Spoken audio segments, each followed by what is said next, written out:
자, 이번 시간에 여러분들 이제 360페이지 오시면 기본계획 수립 및 정비구역 지정하고 나오죠. 이제 용어 정의는 여기서 끝나고 이제 제일 먼저 사실은 기본 방침이 빠졌는데 이거는 누가 수립한다 그랬죠? 국토교통부 장관이 여기서 국장이라고 쓰죠.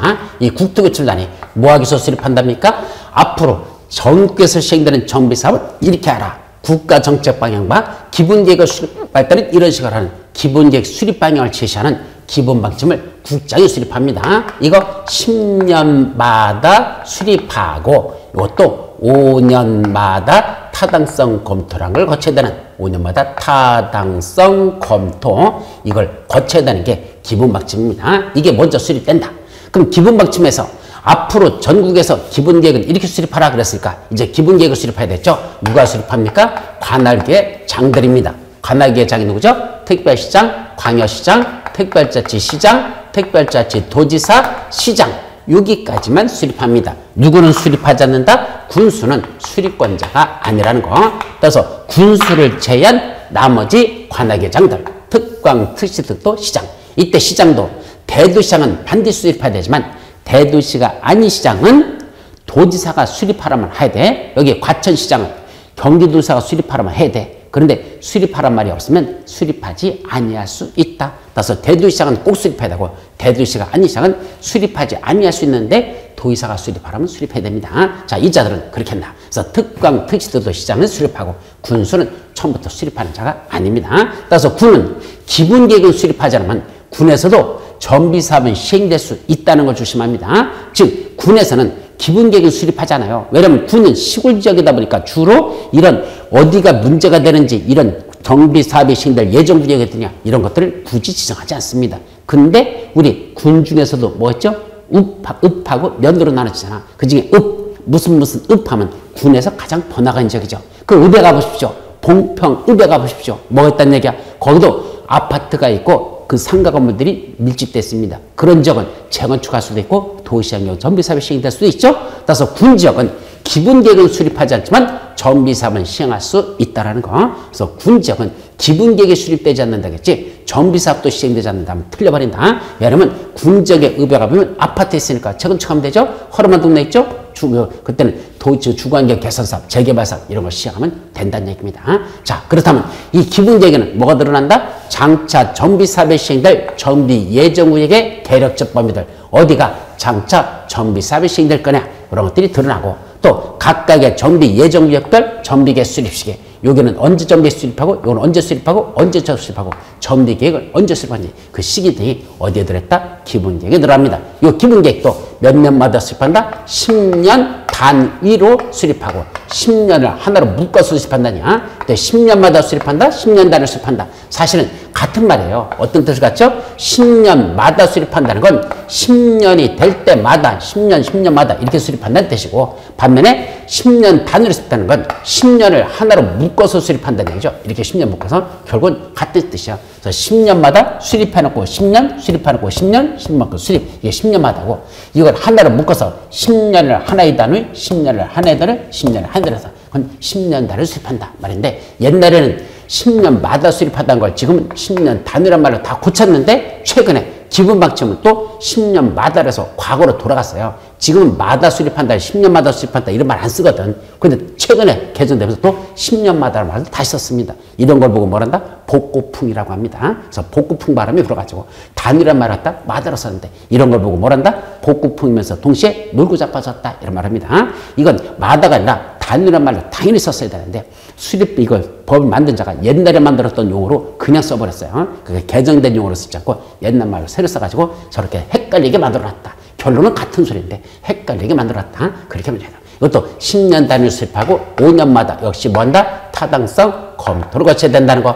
이게 무슨 계획이다? 기본계획이라는 거. 그때 기본계획 중에 누가 있단다? 자, 대도시가 아닌 시장에 수립한 거, 대도시가 아닌 시장에 수립한 건 그건 믿을 수 없대. 지위에 누가 있죠? 도지사한테 승인받아라. 그래서 대도시가 아닌 시장에 수립한 기본계획은 도지사한테 승인받는다. 이런 것들이 기본계획에서 드러나죠.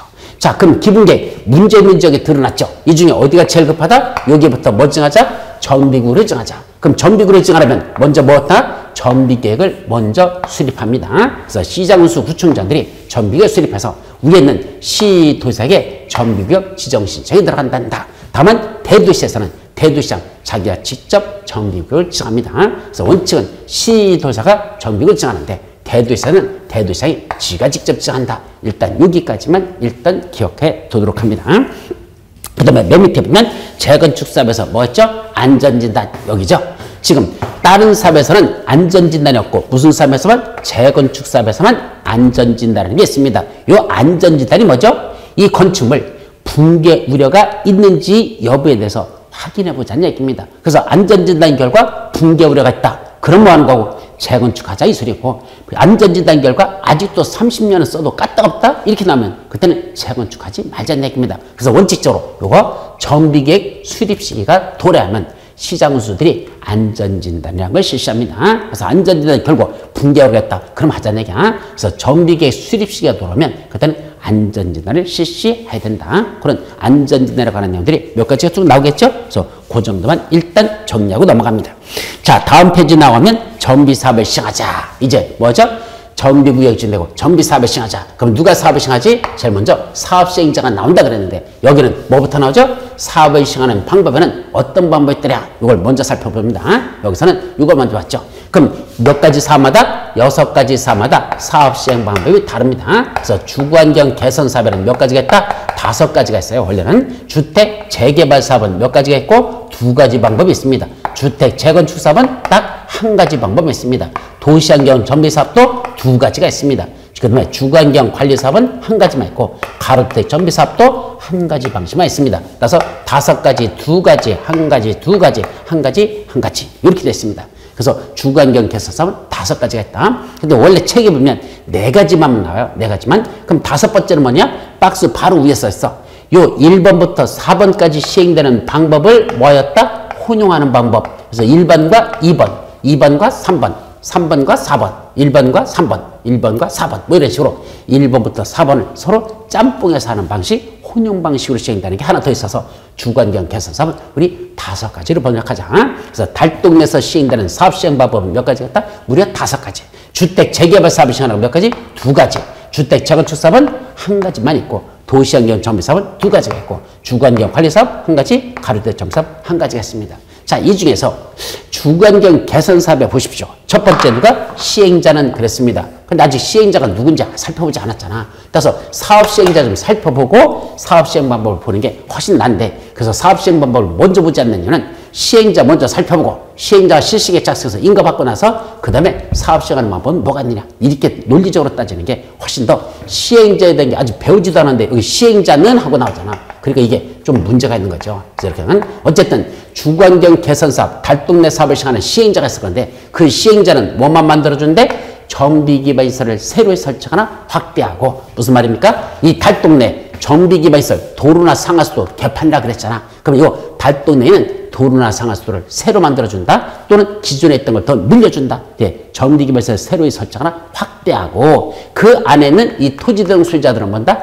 자기주택은 지가 알아서 스스로 개량하는 방법. 이게 가장 전형적인 첫 번째 방법입니다. 그럼 달동네 사업은 어떻게 시작한다? 사업 시행자가 도로나 상하수도 같은 것만 만들어주고 그 안에 있는 토지 소유자는 자기 주택은 지가 알아서 스스로 개량하자. 그런 방법이 첫 번째입니다.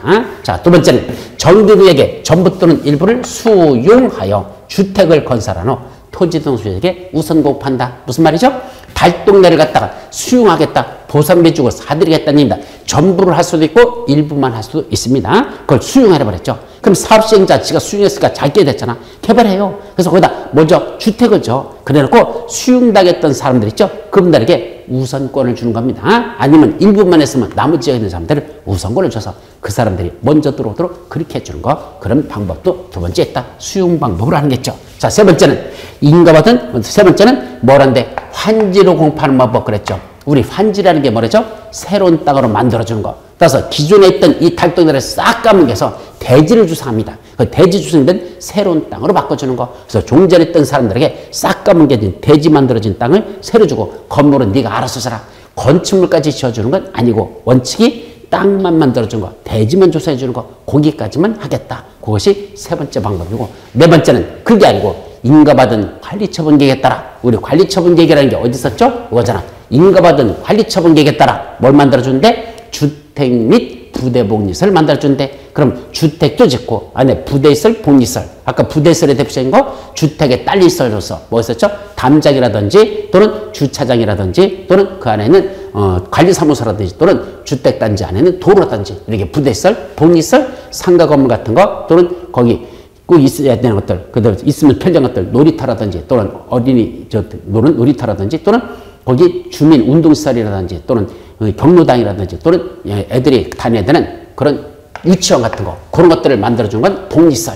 이 주택단지 안에다가 주택도 짓고 부대시설도 짓고 복리시설도 만드는 일단의 이런 사업이 관리처분계획에서 이루어집니다. 그래서 이 달동네에다 뭘 만들어준다는 얘기야? 바로 관리처분계획에 따라 뭐 짓는데? 관리처분계획에 따라 주택 및 부대복리시설을 만들어주자. 아까 3번과 4번의 차이가 뭐죠? 3번은 환지를 고판다는 건 땅만 조성해 준다는 얘기고 건물은 네가 알아서 써라 이 소리고, 반면에 관리처분계획이라는 건 아파트를 지어준다라고 생각하면 됩니다. 그게 인가받은 관리처분계획에 따라 주택 및 부대복리시설 건설준다, 아파트를 지어준다는 얘기죠. 그리고 5번은 이렇게 1번부터 4번 방식을 짬뽕해서 일부는 환지 방식으로, 일부는 관리처분계획으로 이런 식으로 짬뽕해서 할 수 있는 게 바로 주거환경 개선 사업이다. 이런 식이죠. 그래서 사업 6가지 사업이다. 이런 식으로 5가지, 2가지, 1가지, 2가지, 1가지, 1가지가 쭉 있는데 아직 애워야 되는 건 아니고 하여튼 이런 식으로 사업 시행 방법이 쭉 있더라라는 것만 일단 기억합니다.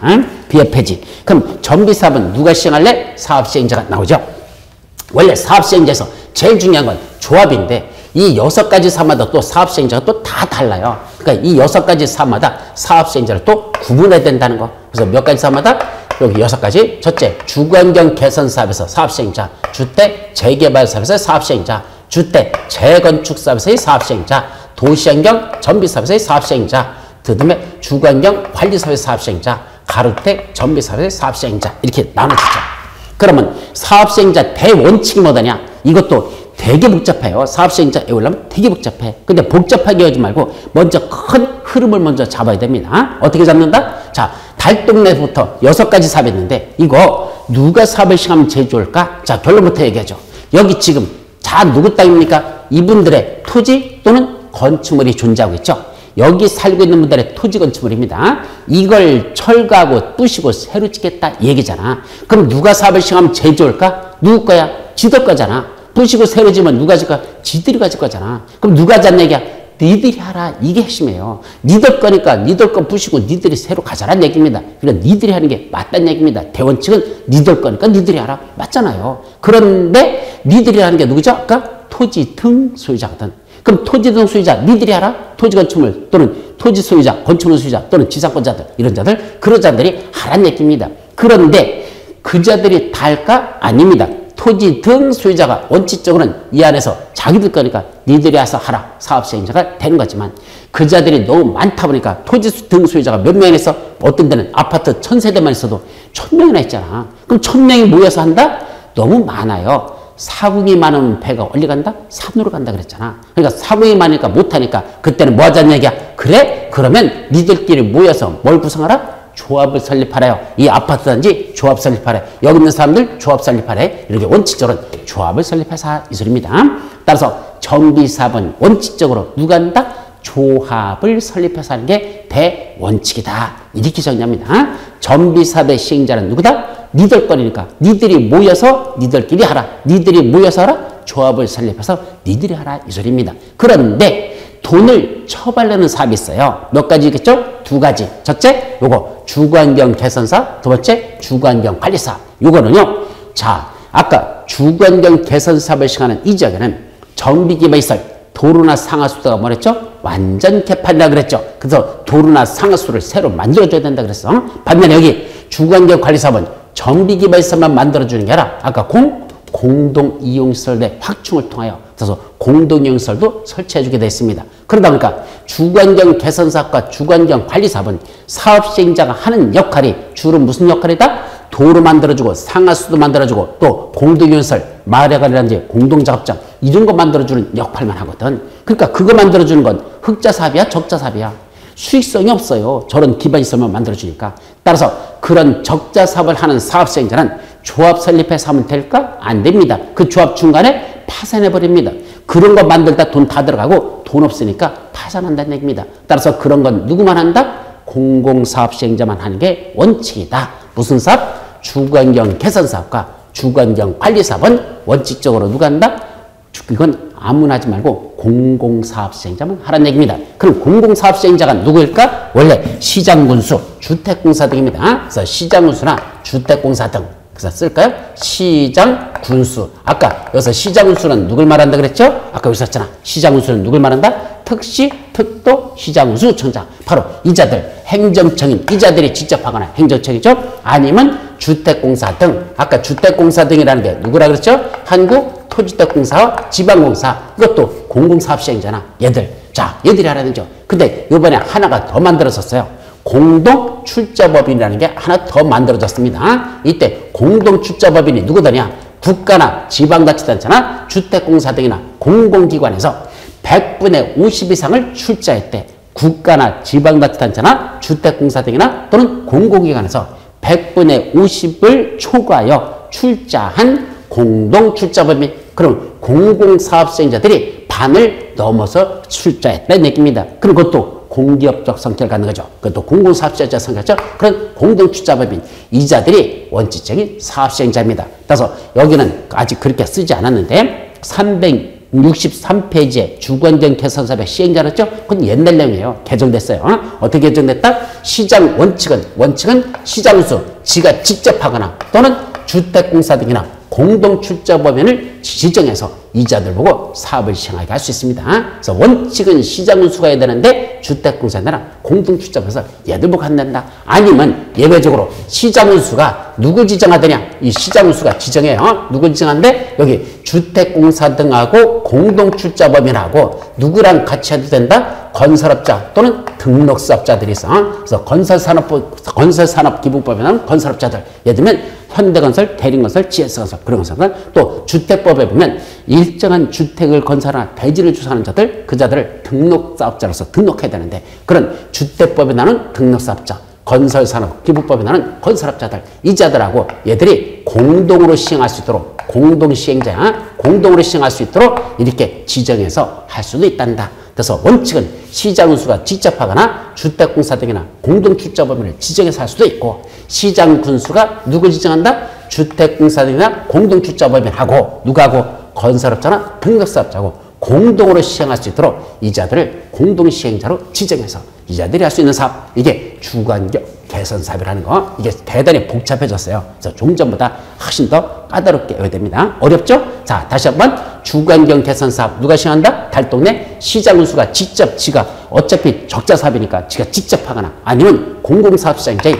주택공사 등이나 공동출자법인을 지정해서 저자들 보게 한다. 그래서 시주공 이렇게 보셔야 돼요. 그러니까 시장군수가 직접 한다. 주택공사 등이 한다. 공동출자법이 한다. 시주공 이자들이 하거나 아니면 시장군수가 누굴 지정한다? 주택공사 등이나 공동출자법인 주공하고 누구랑 같이 할 수 있도록 건등. 그래서 주공, 건등하고 공동으로 시행할 수 있도록 그렇게 이자들을 공동시행자로 지정해서 그 자들이 사업을 시행하게 할 수 있는 게 무슨 사업? 주거환경 개선사업입니다. 자, 그리고 아까 적자사업이 나는 게 또 무슨 사업이죠? 주거환경 관리사업. 이것도 적자사업. 이건 누가 한다?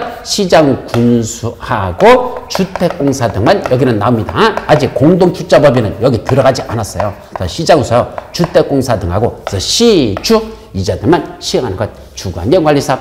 요 두 가지 사업은 원칙적으로 공공사업 시행자 위주로 시행되는 게 원칙이다 이 소리고요. 나머지는 누가 한단다? 예, 재개발 사업은 재개발 조합을 설립해서 한다. 재건축도 조합을 설립해서 한다. 도시환경 정비사업도 원래 조합을 설립해서 한다. 가로주택 정비사업도 조합을 설립해서 하는 게 원칙입니다. 그래서 조합 이게 조조 이렇게 나오죠. 그런데 요거 도시환경 정비사업은 조합을 설립하지 않고 누가 직접 한다? 그냥 토지 등 소유자들이 지들끼리 모여서 조합을 설립하지 않고 직접 해도 되는 사업이 무슨 사업? 도시환경 정비사업만 그렇습니다. 따라서 6가지 사업 중에서 토지 등 소유자가 직접 사업을 시행하는 건 무슨 사업뿐이다? 도시환경 정비사업뿐이라는 걸 조심해서 기억합니다. 따라서 이제 다시 한번 정리할까요?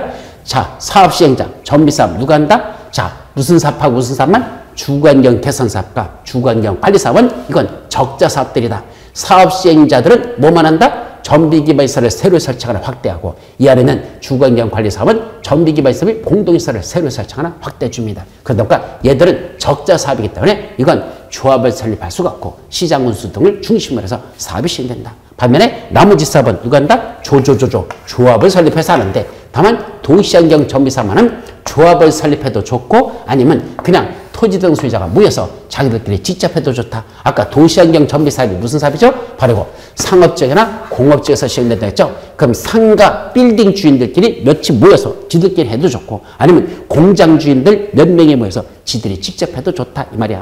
상가 빌딩 주인들 공장 주인들 몇몇이 모여서 지들이 직접 해도 좋은 건 도시환경 정비 사업이다. 토지 등 소유자가 직접 수도 있습니다. 이걸 대원칙으로 한다는 거 여기까지가 여러분들이 먼저 기억해 두셔야 됩니다.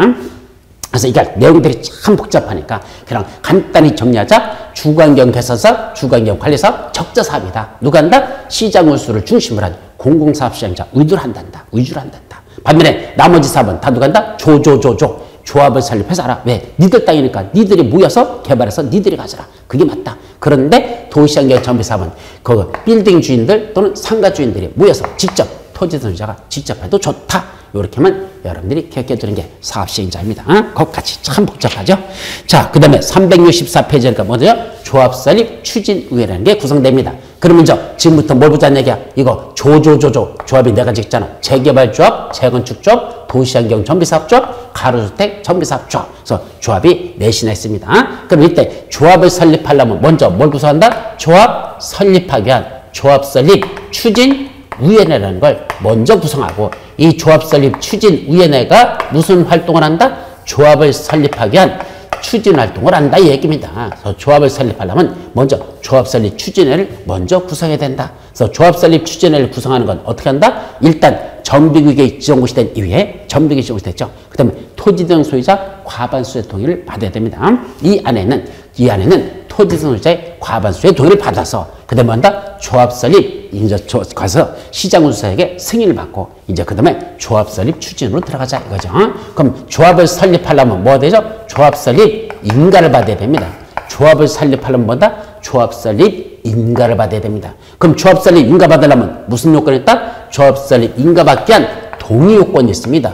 조합을 설립하려면 그 안에는 사람들의 동의 받으래. 재개발 조합을 설립한 그 안에는 사람들의 동의, 재건축도 동의, 도시환경조합에서도 동의, 가로주택 정비사도 동의 받으래. 그래야 조합 설립 인가를 받을 수가 있습니다. 이때 조합 설립 인가 받기 위한 동의 요건하고 여러분들 책에 나옵니다. 어디에 나오죠? 364페이지 중간에 재개발하고 도시환경 정비사업, 재건축 사업, 가로주택 정비사업 이렇게 나오죠? 그래서 순서가 그렇게 되는데 조금만 순서 바꾸자. 먼저는 그대로 해. 무슨 사업? 조합은 4개만 있다 그래서 재개발, 재건축, 토정, 가정. 조합은 4개만 설립되죠? 그러니까 4가지 사업만 봐야 됩니다. 첫째, 무슨 사업? 재개발하고, 그다음 건너뛴 도시환경 정비사업하고 재개발, 도시환경. 그럼 재개발 조합을 설립하거나 또는 도시환경 정비사업에 의한 조합을 설립하려면 그 안에 있는 토지 등 소유자 얼마큼 동의를 받아야 되냐 말이죠.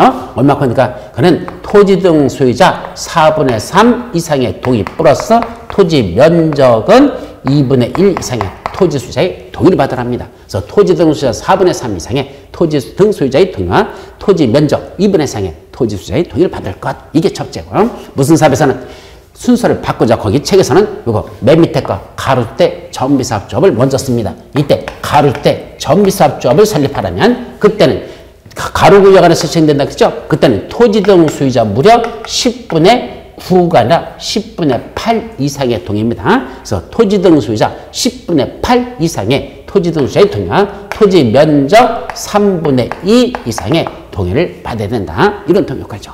반면에 무슨 사업에서는 주택 재건축 사업을 시행할 때는 아까 어디서 시행됐죠? 자, 일단 저런 아파트 같은 주택단지가 있는 거 101동, 102동, 103동, 104동 이런 주택단지에서 시행되는 경우도 있고 주택단지가 아닌 지역이 포함되는 그런 경우도 있습니다. 그럼 주택단지는 어떤 식으로 구성되죠? 첫째, 각 동별 101동, 102동, 103동 이런 동으로 구성되어 있잖아. 그럼 아파트 단지는 101동, 102동, 103동, 104동 이런 식으로 됐잖아. 그럼 하나하나 동별로 각 동별 이 안에 누가 있죠? 구분 소유자가 있잖아. 각 동별 구분 소유자의 얼마 동의 팔을까? 그때는 원칙적으로 3분의 2 이상의 동의와 그 안에 있는 각 요 한 개 동마다 토지 면적이 있겠죠? 그 토지 면적에 얼마? 2분의 1 이상의 동의가 필요하고요. 각 동별로는 이렇게 필요해. 그리고 전체로서는, 즉 주택단지 이 전체로서는 이렇게 개별 요건으로서는 동마다 3분의 1 플러스 2분의 1이지만 전체 구분 수요자들은 얼마 받아야 된다? 무려 구분 수요자의 4분의 3 이상의 플러스 토지 면적도 4분의 3 이상의 동의를 받아라 라고 되어 있습니다. 그 다음에 주택단지가 아닌 지역에서는 토지 또는 건축물 소유자들이 있었는데 그 자들이 얼마 동의 받습니까? 토지 면적 4분의 3 이상의 동의 플러스 토지 면적은 3분의 2 이상의 동의를 받아랍니다. 자, 이놈의 동의 요건이 도대체 돌아버린다. 재개발과 도시환경 점유사업은 토지 등 소유자 4분의 3 플러스 토지 면적 2분의 4의 동의. 가로주택 점유사업은 토지 등 소유자 10분의 8 이상 플러스 토지 면적 3분의 2상의 동의. 재건축은 주택단지 안에서는 각 동별 구분 소유자 및 일격간의 구분 소유자의 3분의 2 이상 플러스 면적 2분의 3. 전체로서는 구분 소유자 4분의 3 플러스 면적 4분의 3 이상. 주택단지가 아닌 지역은 토지 또는 건축물의 소유자 4분의 3 플러스 토지 면적 3분의 2 이상의 동의를 받으랍니다. 이놈의 동의를 외우라면 이게 머릿속에 들어가겠습니까? 돌아버렸죠. 그래서 이걸 어떻게 해볼까? 자, 간단한 방법으로 해본다. 어떻게 한다? 일단 위에 무는 빼고 분자 위에 것만 있습니다. 그럼 3, 1이라는 숫자가 나오죠? 3, 1. 밑에는 8, 2라는 숫자가 나올 겁니다. 밑에는 3분의 2 플러스 2분의 1, 2, 1, 4분의 3 플러스 4분의 3, 2, 1, 3, 3. 그 다음에 맨 마지막에는 4분의 3 플러스 3 플러스 2라는 숫자가 나오죠. 그럼 이 숫자들 3, 1, 8, 2, 2, 1, 3, 3, 3, 2 이렇게 됩니다. 그리고 그 밑에 숫자들은 분모는 하나만 더하면 됩니다. 4분의 3, 3에다 하나 더했죠? 1에다 하나 더하면 2죠. 요것만 8 하나 더한 9가 아니라 10분의 8입니다. 원래는 10분의 9였었는데 조건을 10분의 8로 바꿨어요. 그래서 이제 10분의 8에서 이건 두 단계가 됩니다. 10분의 9가 아니라 10분의 8. 그래서 8 밑에 9가 아니라 10을 썼다는 거. 그거 하나만 빼고 나머지는 다 2 밑에 3. 요거 2 밑에 3, 1 밑에 2, 3 밑에 4, 3 밑에 4, 3 밑에 4, 2 밑에 3. 그래서 다 분모는 하나만 더 넣으면 된다. 그래서 분자만 외우고 분모는 하나면 되죠. 그럼 분자를 어떻게 할 거냐? 외우는 거 간단합니다. 무슨 짤날? 보세요. 순서나 무슨 짤날? 3일절날. 이거 3일절날 이렇게 오는 거야. 3일절날 어디 갔습니까? 프랑스 파리에 갔답니다. 어디 갔대? 프랑스 파리에 갔다. 근데 이게 파리죠. 파리가 어딘지 아시죠? 프랑스 파리 에펠탑에 있는 이번에 여기서 테러 일어났던 데 있잖아. 프랑스 파리에 갔답니다. 3일절날 프랑스 파리에 갔더니 거기 뭐가 보이는데 여자들이 있다랍니다. 그럼 프랑스 여자들은 이쁠까 안 이쁠까? 대단히 이쁜가 봐요. 그 프랑스 여자들이. 그래서 어디에 들어가 봤더니 주택단지 안에 가봤더니 프랑스 여자들이 몇 년 중에 2년 중에 1년이 삼삼해 보이더라는 얘기입니다. 몇 년 중에? 2년 중에 1년이 삼삼하더라 얘기입니다.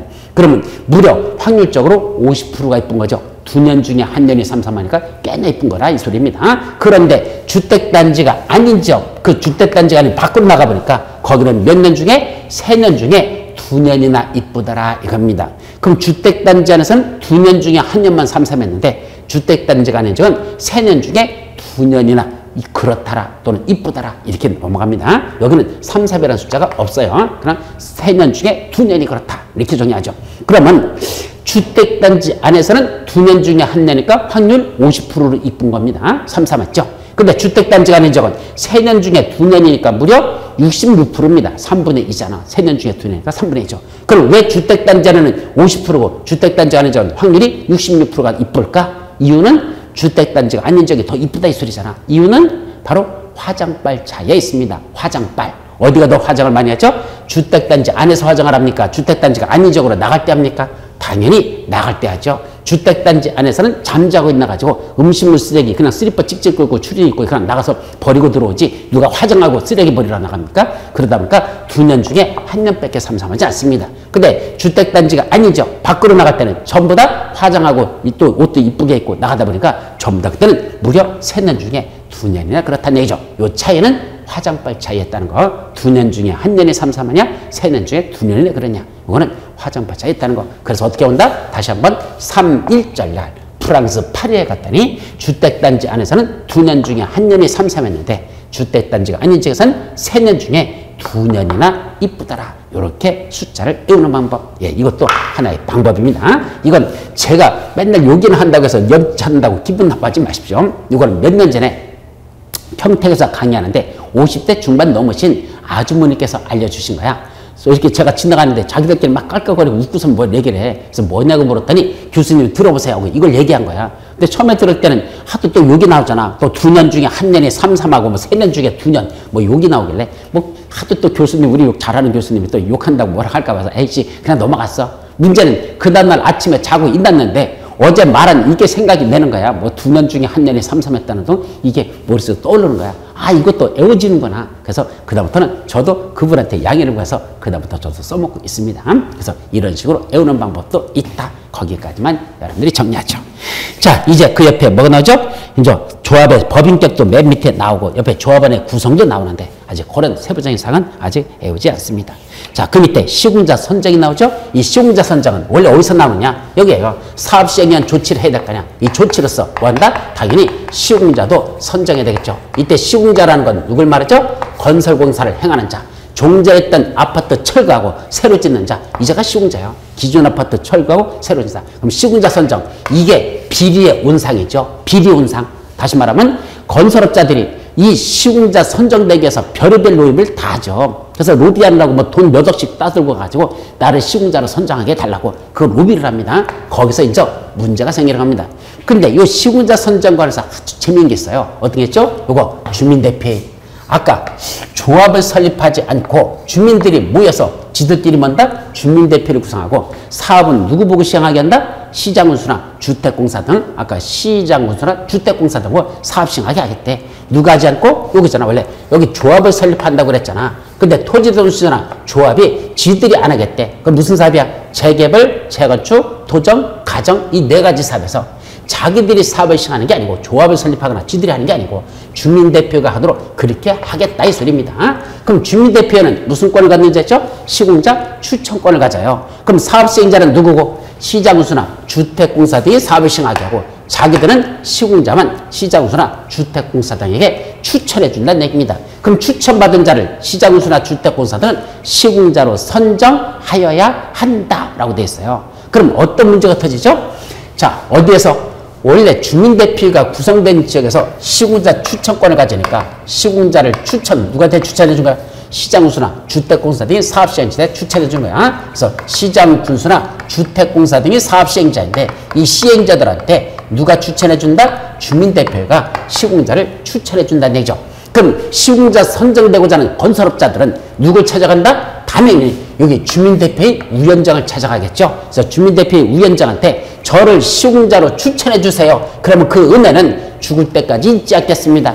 입으로만 그럴까? 아니죠. 돈 싸들고 가가지고 저를 시공자로 추천해달라 이 얘기입니다. 그래서 추천해서 시장운수나 주택공사 등한테 추천해주면 시장운수 등은 추천받은 이 시공자를 그 자리에 시공자로 선정하겠다 이랬었잖아. 그러니까 끝발이 누가 최고다? 주민대표의 위원장이 엄청난 끝발을 갖고 있다는 거 이것도 여러분들이 조심해서 기억합니다. 그래서 왜 법을 이렇게 만드는지 그 깊숙한 내용은 나중에 여러분들에게 다시 설명해 주는 데서 이건 정치적인 음모론이 들어있습니다. 정치적인 단합과 음모론이 들어있는데 그 내용은 나중에 설명할 테니까 하여튼 주민대표가 시공자 추천권을 갖는다. 그럼 추천받은 자를 시장운수나 주택공사 등은 반드시 시공자로 선정하여야 하도록 이런 내용이 있다. 그래서 그 정도만 여러분들이 정리하고 넘어갑니다.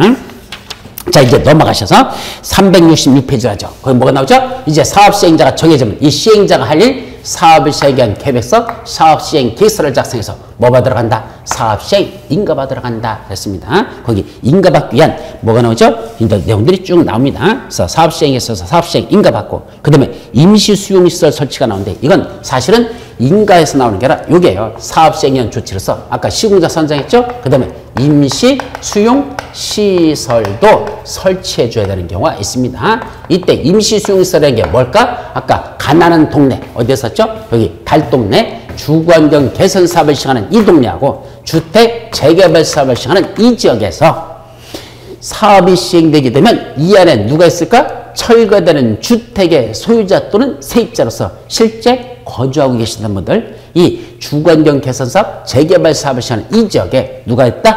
철거되는 주택의 소유자 또는 세입자로서 실제 거주하겠던 분들, 그럼 떼부시고 새로 짓는 동안 뭐 해야 돼? 나가 있어야 되잖아. 그럼 그분들 어디 나가서 거주해야 되느냐? 그런 사람들이 머물 수 있는 뭘 만들어주자? 임시 수용시설을 의무적으로 설치해 주도록 이런 법적인 제도적 장치가 있단다. 그게 임시 수용시설 설치라고 한다. 거기까지만 일단 기억합니다. 자, 지상권 등 계약의 해지하고 나오죠? 그거는 나중에 정리하도록 하고, 맨 밑에 뭐가 나죠? 관리처분 계획 등 해놓고 이제 뭐로 들어가죠? 사업 시행 인가고시가 있으면 60일 내에 계획적인 부담금 내 및 분양시설을 통지하고 그 지역에서 발행되는 일간신문에 공고하라 그랬죠? 그래놓고 뭘 받는다? 분양시청을 받는다 그랬습니다. 이때 분양시청 기간이 주겠죠? 이 계략적인 부담력을 통지한 날로부터, 통지했죠? 그로부터 30일 이상 60일 이내에서 분양시청을 주는데 관리처분계 수립의 지정이 없는 데서 20일은 연장할 수는 있습니다. 이렇게 분양시청을 두르죠. 그럼 이제 분양시청 하신 분 있고 분양시청 안 한 분들 있죠? 이내 뭐한 분들? 분양 신청을 하지 아니한 자, 했다가 중간에 분양청을 처리한 자, 또는 분양신청은 들어왔는데 너한테는 마땅히 줄 게 없어서 미안하지만 그냥 돈 받고 떠나라 라는 사람도 있어. 분양청이 들어왔는데 너무 과수토지야, 너무 조그만 토지 건축물을 갖고 있어. 너는 줄 수 없으니까 돈 받고 떠나라. 이렇게 되죠. 분양 대상에서 뭐 되는 자가 있다? 제외되는 자들도 있습니다. 신청은 들어왔는데 줄 수가 없다. 그래서 제외되는 자들 있죠. 자, 이분들 뭐 해야 되죠? 현금으로 청산해서 떠나 보내야 됩니다. 그때 현금 청산 언제까지 할까? 이거죠. 언제 합니까? 관리처분계획 인가를 받은 날 있죠. 바로 인가를 받은 날에 다음 날부터, 인가받은 날에 다음 날부터 90일 이내에 현금으로 청산해 줘야 된다는 거. 그래서 현금 청산은 언제까지 한단다?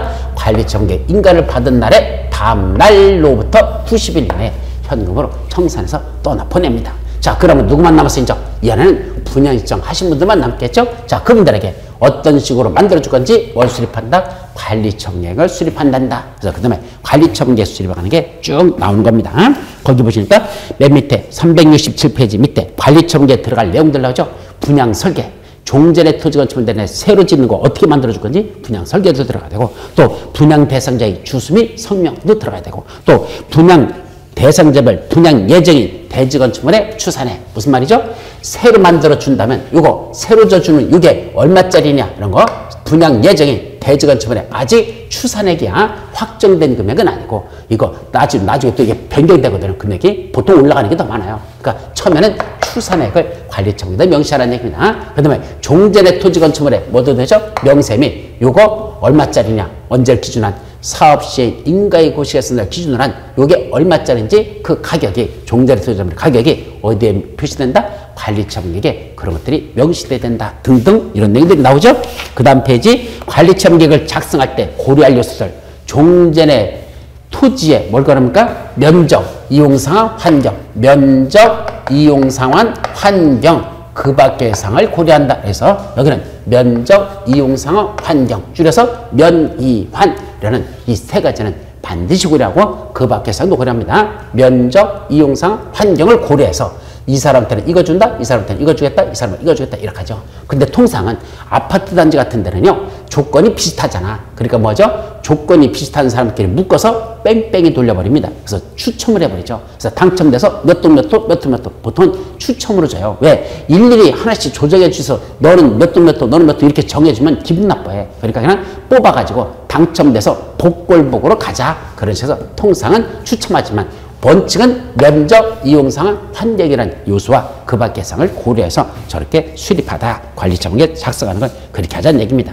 자, 등등등 그런 내용들이 쭉 나와 있죠. 자, 그 정도만 여러분들이 정리하고, 자, 맨 밑에 368페이지 밑에 종전 토지 등 사용 수익 정지라는 게 있죠. 언제부터 그렇습니까? 아까 말씀드렸어.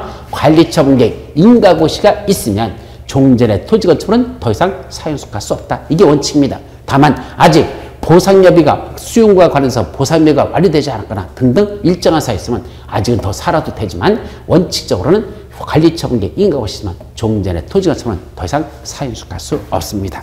자, 그 밑에 공사 완료에 따른 조치 369페이지에 나오죠? 공사가 다 끝났으면 준공 인가받는다. 여기는 준공검사하고 이상이 없으면 준공인가라는 걸 내주고 뭘 한다? 공사하려고 고시하면 공사는 끝나갑니다. 그래놓고 뭐 한다? 소유권을 이전하자. 공사하려고 고시해놓고 이제 뭐죠? 준공에서 그 다음에 소유권 이전이라는 게 이루어집니다. 이때 소유권 이전이라는 건 뭐죠? 완전히 끝난 상태, 새로운 거로 너 주자는 얘기입니다. 그래서 소유권 이전 고시가 있으면 어떤 효과? 종전의 토지건축물에는 권리가 새로운 대지건축물로 이전하는 효과가 있어. 그래서 그 대지 등의 소유권 이전, 언제부터 이전한다?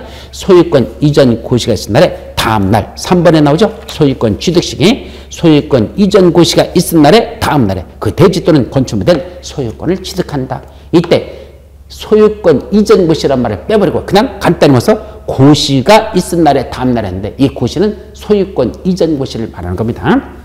그래서 법에다 쓸 때 법을 만든 자가 그냥 고시가 있은 날 그랬는데 이는 뭐 고시가 한두 개입니까? 이렇게 법 쓰는 새끼를 싸가지 없다 이렇게 말합니다. 쓸 때 좀 소유권 이전 고시가 있은 날에 다음 날 이렇게 쓰지. 그냥 고시가 있은 날에 다음 날 무슨 고시야? 고시가 여기 한두 개입니까? 여기도 보니까 고시가 수두룩하잖아. 사업시행 인가고시도 있고 그죠? 그러니까 고시란 말을 함부로 쓰지 말고 그냥 관리청계 인가고시도 있잖아. 그러니까 소유권 이전 고시라고 썼으면 더 좋았을 건데 법을 만든 자가 그냥 고시가 있은 날에 다음 날 지만 알아보게 쓴 싸가지 없는 조문입니다. 하여튼 그 정도만 여러분들이 기억합니다. 자, 마지막 뭐가 나오죠? 청산금. 종전의 토지건축물의 가격과 새로 분양받은 대지건축물의 가격과의 차액을 우리 뭐란다? 청산금. 원래 그럼 청산금은 언제부터 해야 되죠?